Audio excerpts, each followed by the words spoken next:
We're here with Coach McManus. Can you talk to us about the season opener today here at Woodward Park? Sure. Well, it was the opener, as you said, so we weren't really sure exactly what to expect. We have an idea from training the last 2 or 3 weeks, kind of where the kids were, but it's always better to see it in action with race day performance. So the women came out with a victory today with a 5 or 6 point win over Air Force, who was a team that was ranked a couple spots in front of us in the preseason Mountain West poll. So that was a team we were definitely excited to face early in the season and to get a victory over.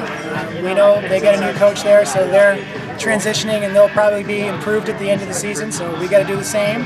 And the guys, Air Force came out on top on the guys side, but our guys were a close second, which is encouraging considering the caliber of program Air Force has and the kind of team that they have. They were a top 20 national team last year, so to be only 14 points behind them early in the season gives us a little bit of an encouraging start. So yeah, we're happy with that win.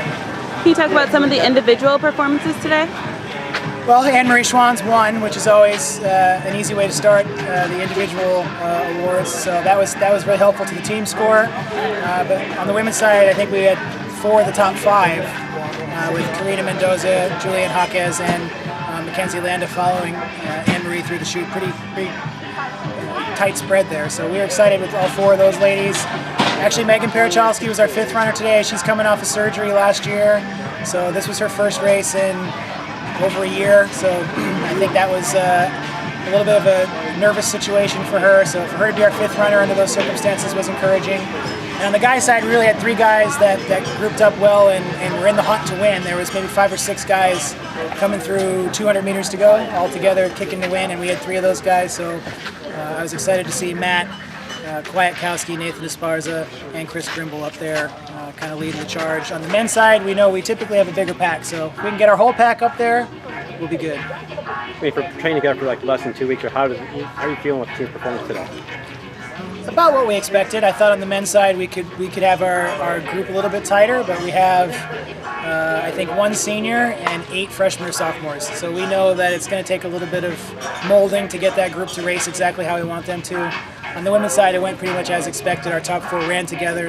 I let them kind of take the reins off a little bit the last kilometer or so, and we saw them get spread out by about 10 or 12 seconds there. But really trying to encourage someone to step up and be that 5th runner. We have 3 or 4 girls that have shown in practice that they have the potential to do that. And we have some other new girls that I think will elevate themselves to that level also.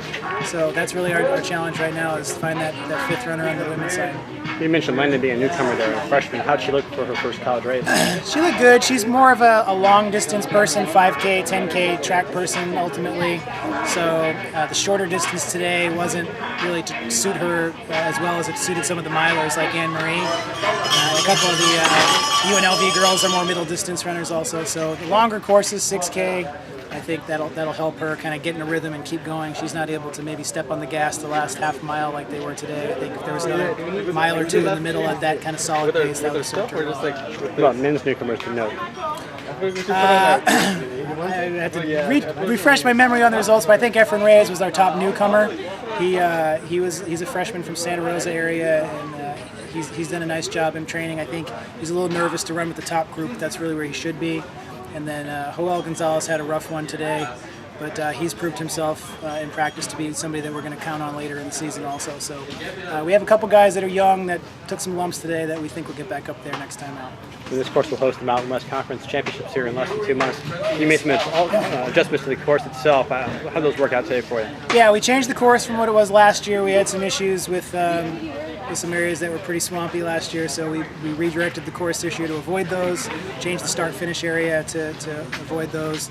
And so, yeah, the courses I thought ran well. I took a straw poll from the coaches that were here from the conference, and they liked the course and thought it was fair. So the men will add 1 loop, and the women will add 1 loop for the conference meet to what they did today, and that should give those teams a fair preview of the course. And I think it'll be a fair but challenging course for everybody on Halloween.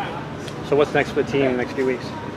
We've got a weekend off, and then we head up to Seattle for the Sun Dodger meet on September 20th, which it's not a huge meet in terms of numbers, but there's some strong competition there. University of Washington is always one of the top teams in the country for women's cross country, so and men. So we know that they'll be bringing their best runners out to compete at home. So that's challenging itself right there. And then we'll go to the Stanford Invitational, and then we'll take a group on the women's side to the pre-nationals, and then we'll go to Santa Clara, and then we're back here for conference. So the season, once you start racing, it starts rolling. You go every 2 weeks, and it's over before you know it. So as long as our kids know that and they're committed to the training, I think we can get a lot accomplished here in the next 8 weeks. That's awesome. Go Dogs. All right, Thanks. go Dogs. Appreciate it.